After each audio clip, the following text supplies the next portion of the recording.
വർഷം 1950 അർജന്റീന റോസാറി എന്ന ഒരു ഗ്രാമത്തിൽ ഒരു കൊച്ചു പയ്യൻ ജനിക്കുകയായിരുന്നു.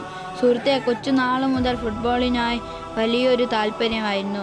പക്ഷെ അവൻ്റെ 10ാം വയസ്സിൽ ഗ്രോത്ത് ഡെഫിഷ്യൻസി എന്ന് പറയുന്ന വലിയൊരു അസുഖം ഉണ്ടാവുകയും അന്ന് ഡോക്ടർ അവനൊരു വിധി എഴുതുകയും ആണ്. ഇനി തനിക്ക് കളിക്കാൻ സാധിക്കില്ല, അതുമാത്രമല്ല തൻ്റെ വളർച്ച നിന്നുപോകുകയും വിധി എഴുതി. ആ പയ്യൻ തോറ്റു കൊടുക്കാൻ തയ്യാറായില്ല. ജീവൻ തുല്യം സ്നേഹിക്കുന്ന ഫുട്ബോളിന് എന്ന് കളിച്ചുകൊണ്ടിരുന്നു. തൻ്റെ കഷ്ടപ്പാട് കാലിന് തന്നെ ഉത്തരം നൽകി. മറഡോണയ്ക്ക് ഒരു പിൻഗാമി ഉണ്ടെങ്കിൽ അത് ഈ വ്യക്തി തന്നെ.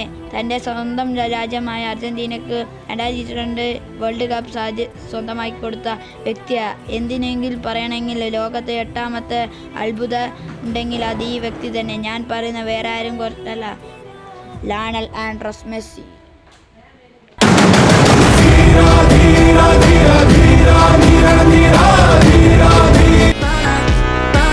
Nós festa do fim de semana.